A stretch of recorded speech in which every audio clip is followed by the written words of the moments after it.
welcome back to another reaction video. Today we are reacting to I found a reason for the Afton to look so weird. This is a interesting one. This was a video that was suggested by King Plasma. So yeah. So I don't really get what this is all about. And this was made by Stormmeister. So give them love and support for the video they made. Yeah. The link to this video is gonna be down in the description. But I don't how do I word this? I don't understand what it means by I found the reason for Afton to look so weird. I really don't get it. Maybe it's the evolution that he went through throughout the whole game series. Like pixelated form, his animatronic forms. I don't know. I'm literally guessing right now. So, Anyway, I hope you all enjoyed this video. Nevertheless, if you do, hit the like button down below, hit the subscribe button to support the channel, support the content provided, and so on and so forth. Hit the notification button to be notified immediately when the video comes out. And yeah, if you have any videos you would like to recommend as well, put it down in the comment section below, and I'll get onto that as soon as I can. Now, let's see what this one's all about. I'm really curious about this.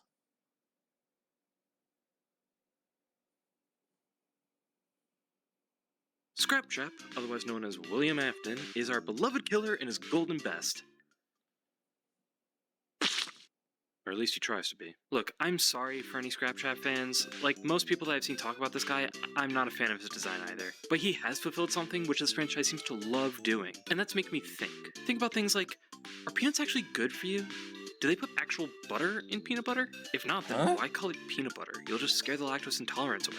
Actually, no you won't. They'll want that shit regardless. But in terms of my hyperfixation that is this series, he's made me think about this franchise in terms of the lore as well. The biggest question in my mind being, why? God? From his tiny torso that makes his head look way too big to be menacing, to the stub of a needle coming from his arm, to his big old goofy feet, I just can't take this guy seriously. And this should have been his most menacing appearance. So what happened? What changed? And the biggest question I'm looking to find out is why? Now, others have already analyzed. I mean, that's a fair reason. I mean, I'm gonna admit, the form he took on for FNAF Pizza Simulator actually kind of confused me. I'm not gonna lie.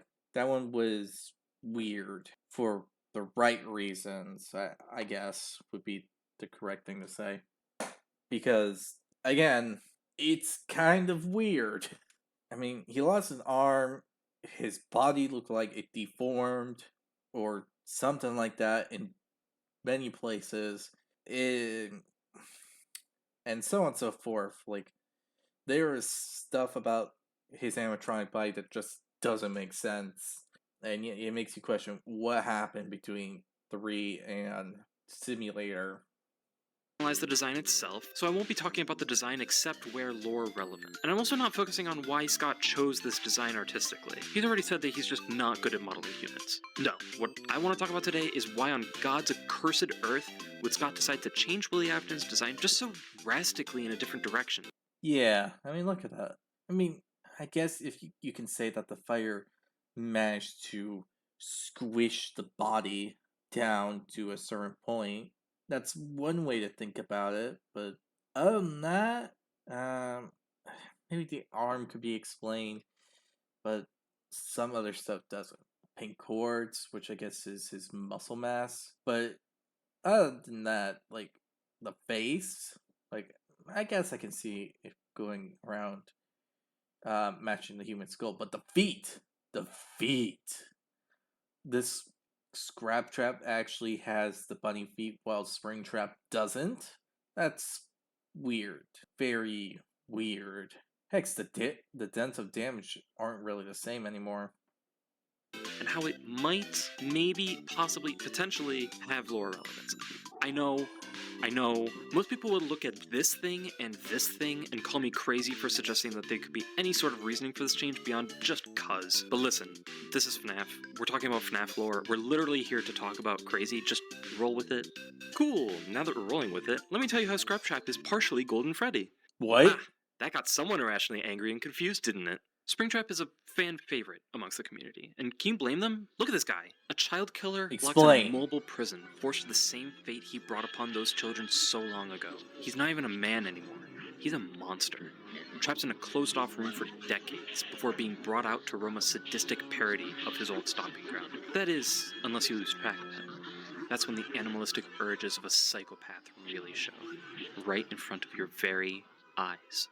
Fucking sick, dude. Afton is the main antagonist of the series. Even though his jump scare in FNAF 3 left a bit to be desired, his first major outing is so praised because of just how menacing the concept and design of his suit are. When Sister Location's custom night came out and we all got a tease that he would be appearing in the next game, added some wear and tear from the fire in FNAF 3, people were hyped. And then Pizzeria Sim came out, and we got not that. Not only is he a derpy, frail old thing that wanders around your pizzeria and is there pretty much because the plot demands it, but he's also a vastly different looking character that doesn't quite hit the same notes as the original, which is not doing this character justice at all. Every other animatronic in Pizzeria Simulator received a new design, and all of them had proper reasoning. We knew that Ennard had split apart from Baby, and both were required to piece themselves together with whatever they could get their hands on. Hence why you can see these lights from the circus control room in Baby's chest. This is also why Molten Freddy is just kind of a mess. Likewise, the puppet is also here, but even though we don't see it directly, we know it is contained within Lefty, which explains its appearance and design. But as far as we could tell, Scraptrap was redesigned just because. When Scott was designing these characters, it's likely that he wanted Springtrap to have a new design as well. Not only because everybody else already had one, but it was probably in an attempt to make him more threatening. On paper, this is a great idea, and it works really well in the low light of the salvage minigame when you're face to face with him. This backfired tremendously when you actually got a good look at him, but it has always bothered me that he's the only character in this game who got a new design just because. Scott has been pretty good about explaining character design changes in the past, or at least having a reason for it. For example, the withered animatronics in FNAF 2 are the same as the classics in FNAF 1, but look different because they were refurbished in between their appearances according to a newspaper at the end of FNAF 2. He does think about these kinds of details, and it's the same in this game. He made blueprints and secret website conversations to explain the other characters' appearances, so for his main antagonist to have a new design reason just because feels bizarre. Over time, I would come to accept that this was just a design change, and Burntrap really solidified this for me. Having a third, separate design for the same character told me that at the end of the day, Scott just wanted him to look good. And for a time, I was at peace with that. And then I decided... Yeah, no. There is a reason for everything. Scott does not just do just cause things or simple small things. If there's a drastic change, it's not going to be that kind of thing. It's going to be some, I don't know, big thing. Like, no joke, it is going to be a big thing. What that big thing is, I can't say on the top of my head. to read. And that was the biggest mistake for my psyche. For the uninitiated, and because I want to curse you with knowledge, FNAF has books. Many books. Okay. Some would say too many. And almost all of them seem lore relevant. I say seem because they act more as parallels to what goes on in the games, rather than being one-to-one with actual events in the universe. That might end up changing with these newest books being released, we don't really know yet, but at least for the Fazbear Fright series of books, that's how they've operated. Certain events and places and characters exist in this universe that parallel how things happen in that universe, but there are differences.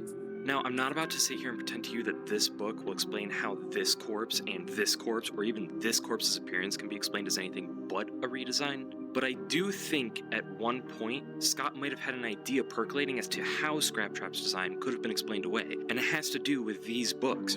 There are multiple stories in this series that allude to Afton having a spirit merged with him, or attached to his soul in some way. Let's focus on two for right now, the Man in Room 1280 and the Stitch Wraith story. In the Man in Room 1280, a burned... Yeah. Okay, 1280. I'm gonna admit I don't understand the logic going through here, but I understand the concept of these two subjects. The man in 1280 is basically Afton being put on life support and should be dead, but something is refusing to let him die. And that thing was Cassie. Why? Uh, just to make him suffer. That's basically it. That's it. There's no need to get into any extra thing about it. That's literally the case. That's it. Like, there's no sugarcoating it. She just wanted him to suffer more, uh, because, I don't know, petty aggression. Make your pick. Cassie was pissed at Afton, but then again, this isn't Afton. This is more like the book version, and yeah. But if we're gonna put into game logic, then yeah, the same could be said about the original Cassidy, putting Afton in purgatory just to make sure that he suffered as long as he can. So that's the thing. Corpse of a man is found to be alive and is held in a hospital. The man is found to still have consciousness, but notably has multiple signals shown in his brain activity, indicating two consciousnesses are active inside of him. The man is in extreme distress. The nurses see the man as pure evil incarnate and attempt to get rid of him by attacking him and even performing an exorcism. But the ghost of a child attacks them, preventing them from truly ending the man's life. Next, we learn that in the Stitchwraith story, this child is Andrew, who was killed by the man he is keeping alive and torturing. Andrew is trapped in an endoskeleton in which he cannot see but can control, along with a kid named Jake who can see but has very little control. This endoskeleton is known as the Stitchwraith. Andrew communicates to Jake about how he made the man hurt, so he decided not to move on to the afterlife, and was instead dedicated to making the man's existence hell. So let's take a moment here to unpack that. We have a man who killed a kid, and that kid found a way to attach himself to the man's body in order to keep him alive and experience horrible trauma. Sound familiar? It's exactly what happens in Ultimate Custom Night, with Cassidy torturing William Afton. I will hold you here. I will keep you here, no matter how many times they burn us. Now, this isn't exactly new knowledge. Many people have already made this connection between Cassidy and Andrew, but there's one more story that people overlook, which parallels exactly how Cassidy/Andrew could have attached to Afton: the breaking wheel. Reed is one of a few students in a robotics class in high school. I don't remember that one. The breaking? They'll have a project coming up which requires them to build robotic inventions. His friend Pickle, for example, made a robot with a remote that uses a combination of infrared and RF signals to increase its range. However, this remote interferes with another student's project, owned by Julius. Julius is a school bully who has given Reed and his friends trouble in the past. Reed compares Julius to a vampire, sucking the joy from everyone around him. Right after class, on the day right before an extended weekend where the school will be closed, they make really heavy emphasis on this in the story, Julius punches Pickle in the face. Pickle and the other students leave, but Reed stays behind to confront Julius. Julius tells Reed about his project, an exoskeleton which he threatens to put Reed into and lock him in place, controlling it so that he can make Reed his servant and force him to dance. In an incredibly smart and intelligent move, Julius puts on the exoskeleton to show Reed how he plans to do this. As he's putting on the exoskeleton, it experiences a power surge and nearly fries Julius. Staggered, he goes to sit down at a desk, exhausted. That's when Reed runs up to him and locks the wrist and ankle joints to keep Julius locked in. In a fit of anger, Julius's eyes look like they were bulging out of his head. Reed had decided to leave Julius there until morning, so you have an idea of the way you treat everyone else. Later that day, at Pickle's house, Reed, Pickle, and Pickle's sister all have a study session where they work on their projects individually. Reed starts to feel guilt for leaving Julius locked in the exoskeleton. Pickle's little brother, Ori, begins playing with the remote for Pickle's robot. He bumps it into a little toy house. Pickle sees Ori playing with it and turns off the motor restrictions, allowing the robot to flail around wildly. Seeing this reminds Reed that Julius's exoskeleton had problems being accidentally linked to Pickle's remote, and Reed begins to imagine Julius's body being twisted and mangled inside of the exoskeleton. Ori begins playing with the robot some more, and that's when a thud is heard on the outside of the house. Reed starts to panic that Julius had come after him, but the others believe the sound to be branches hitting the sides of the house. They all leave to go get some sodas from a nearby store, leaving Reed all alone. Believing himself to be safe after not hearing anything for a time, Reed picks up the remote before Julius, still in the exoskeleton, surprises and attacks him. Reed's worst fears had come to life as Julius's body was gnarled and twisted with machinery, skin ripped apart and limbs completely broken and dangling. The mess of a corpse and metal chases Reed upstairs, the exoskeleton providing nearly all of the strength. Eventually, Julius grabs Reed's leg and traps him underneath the skeleton. Julius's limp head comes in close to Reed's neck. Reed was now linked to Julius, as Julius was to the exoskeleton. The story ends with the other kids coming home, or That's I I I do not know how to properly say anything about this. I really don't. I really don't recall this story. But this was an interesting thing to hear about. Um, hmm. Yes. Anyway, I I don't know what to say about this. I am very lost on the matter. Rory plays with the remote once more, guiding the little science project out of the house and away. That was a lot. So it should be clear that this story parallels Afton becoming Springtrap at the hands of his victims, with one victim chasing him into the springlock suit that kills him. And Reed is a perfect candidate to parallel that one victim in particular, Cassidy. Now, why Cassidy? Why would I say this is the puppet, for example? Well, in the lead up to this minigame, you play the same thing 4 other times as each animatronic, Freddy, Bonnie, Chica, Foxy. On this 5th time, you start as a crying child's soul. We don't see which soul this is, but we can make a solid estimated guess that this is the 5th missing children's incident kid, Cassidy. It would make sense narratively for them to be grouped with the others. 5 missing kids, 5 souls. This also can't be the puppet because in this same game, FNAF 3, we see the non-phantom puppet on Cam 8 after the spring locking event. Charlie is still attached to the puppet long after these events. It would make the most sense for the child that chases Afton into the Springtrap suit to be Cassidy, the vengeful spirit. But why are they so vengeful? Well, Reed can fill in some of those blanks for us. First off, Julius threatens to put Reed into his exoskeleton suit to make him dance. Almost like a performer on stage, wouldn't you say? A direct parallel to Afton's attitude to the possessed robots, especially a material like the Silver Eyes. We see Julius put on the suit to mock Reed, just like Afton laughing at the kids' souls, before something goes wrong with both of their suits and locks them in place. They even included the line about Julius's eyes bulging out of his head. Imagine how having your head forcibly pressed inside one of those could cause a bit of discomfort and death. The only parts of you that would likely see the light of day again would be your eyeballs and teeth when they pop out the front of the mask. Yeah, that's honestly sounds like him, Reed. So, yeah, I'm seeing the similarities. So, what is this supposed to be like a description of what Afton went through? Because that's kind of does sound like it. Not gonna lie, and like say something else, but yeah, that that definitely sounds like what's going on.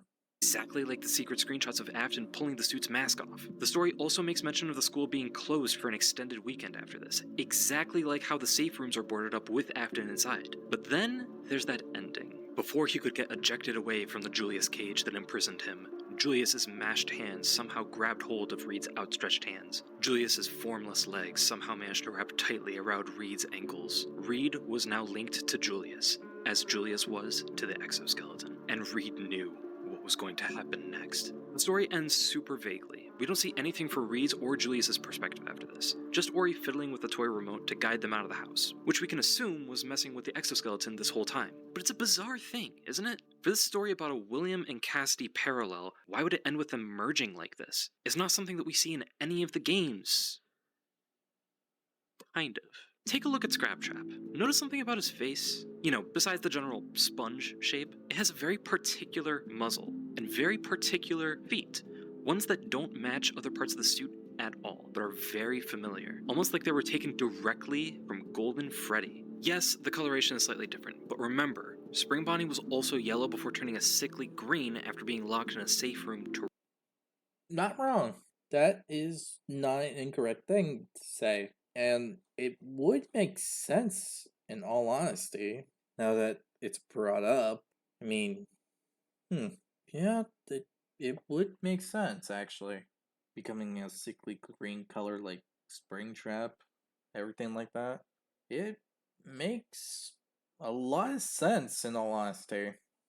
rot for years, and both animatronics are made around the same time, so they're likely of the same material, just rotted away. These parts don't match any other animatronic in this franchise. Scraptrap as a whole doesn't really look like any cohesive animatronic design. The bottom jaw doesn't line up at all with the top of the head, for example. He's always looked like he was cobbled together from multiple other suits. But the idea of Springtrap going back to an old pizzeria, finding the old Fredbear or Golden Freddy suit, whichever you believe has Cassidy inside, and then piecing himself together from parts makes a lot of sense. It's the same thing Scrap Baby and Molten Freddy did. He's piecing himself together. But again, there's another big question with that. Why? After the fire, Springtrap wasn't that badly damaged. He probably could have done fine with that suit for his week-long vacation to Flavortown, right? Well, there's one big flaw with that. Think back to Julius being controlled by the remote. This doesn't line up with Springtrap at all, does it? Afton has always had control of the suit. Even though he's clearly dead, he's always been in control like the other robots, right? Well then tell me, what is the gameplay of FNAF 3 like? Well, you set up some cameras, reboot systems, try to prevent the murderous bunny from attacking you. Yes, and how do you do that? Oh. Audio cues. Oh, is that why? That would be. Would it work that way? Now you got me thinking. You could interpret the sound cues in this haunted house style attraction to just be getting Afton's attention, right? He has a vendetta against kids, it would make total sense. Then how does that explain your ability, as a player, to be staring Springtrap dead in the face, pull up the camera, play the sound in another room, and be totally safe from attack after he's already seen you? For ease of operation, the animatronics are set to turn and walk towards sound cues. This is an easy and hands-free approach to making sure the animatronics stay where the children are for maximum entertainment / crowd-pleasing value. To change the animatronics to suit mode, insert and turn firmly the hand crank provided by the manufacturer. The programming of Springtrap's suit is designed to guide it to wherever kids are, and the Springlock suits are designed to be in animatronic mode by default, and are set to suit mode with a hand crank. After the Springlocks failed on him, Afton was trapped in animatronic mode, forced into the audio cue programming. Luckily, we have exactly the tool at our disposal needed to force his suit to bring him somewhere else entirely. I can't imagine how frustrating that must be for him. And so that leaves him with a problem. After the attraction burned down, Afton had two goals in mind. For one, chase down any and all who dared mess with him. But first, he needs to get these accursed electronic parts off of him. He needs more control. He needs to be the one in power again. Afton needs parts. So it is like that.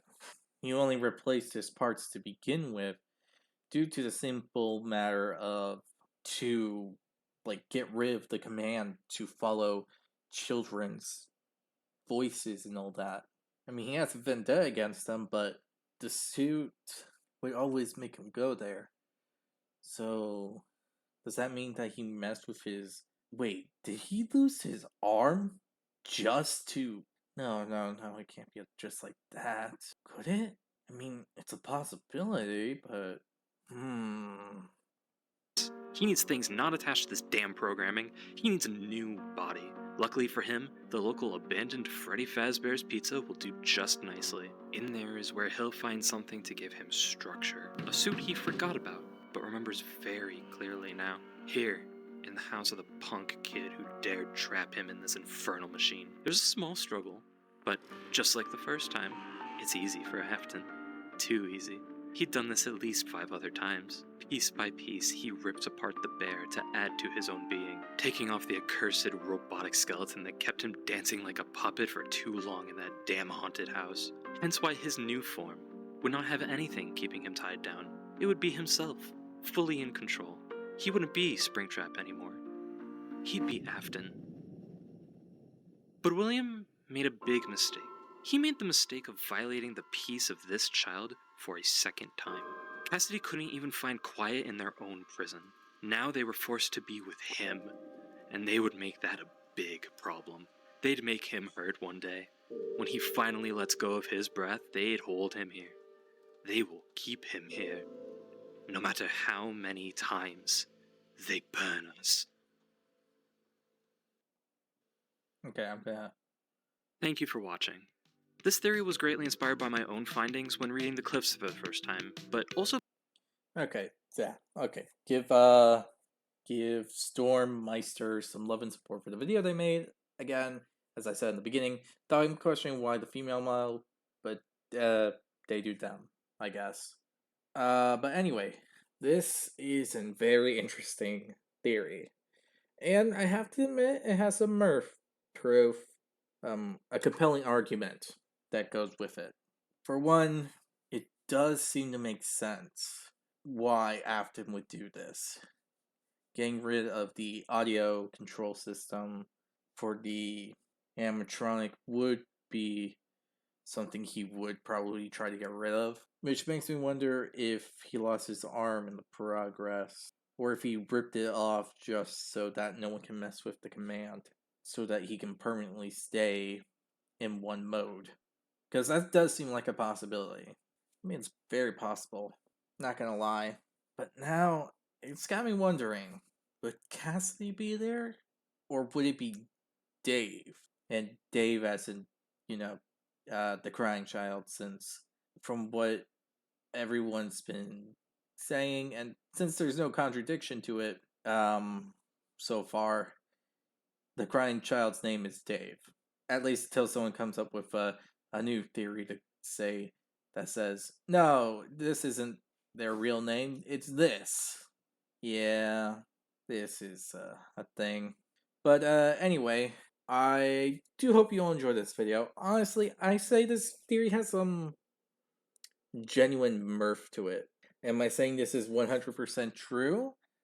No, I'm not really gonna say that. That honestly can contradict some stuff that we all know. But yeah, it does seem like it's a possibility at the very least.